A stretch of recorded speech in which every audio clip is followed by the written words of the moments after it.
Real ఎస్టేట్లో biggest frauds ఎక్కడ జరుగుతాయంటే, so before buying any plot ఈ 3 డాక్యుమెంట్స్ని చూడకపోతే పక్కాగా రిస్క్. Number 1, title deed. ఈ ల్యాండ్లో ఎవరు యాక్చువల్ ఓనర్ అని టైటిల్ డీడ్లో ఫుల్ క్లారిటీ ఉంటుంది. Number 2, encumbrance certificate. ఈ ల్యాండ్లో లోన్ ఉందా, ఎవరైనా మార్టిగేజ్ చేశారా, ఇలాంటి డీటెయిల్స్ అన్నీ ఎన్కంబరెన్స్ సర్టిఫికేట్లో ఉంటాయి. సో మినిమం 15 ఇయర్స్ ఈసీ తీసుకోండి. పాయింట్ నెంబర్ 3, అప్రూవల్స్ చెక్ చేసుకోండి. అప్రూవల్ లేకుండా లేఅవుట్ అంటే ఇట్స్ ఇల్లీగల్.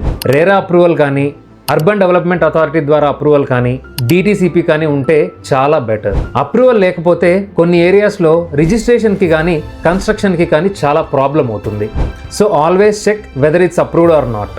ఓన్లీ ప్రైస్ వరకే చూడడం సరిపోదు. ఎప్పుడు కూడా డాక్యుమెంట్స్ చెక్ చేసుకున్న తర్వాత ప్రాపర్టీ పర్చేస్ చేయడం చాలా సేఫెస్ట్ ప్రాసెస్. రియల్ ఎస్టేట్లో ఎటువంటి డౌట్ ఉన్నా కూడా please drop me in comment. I will get back to you with a solution.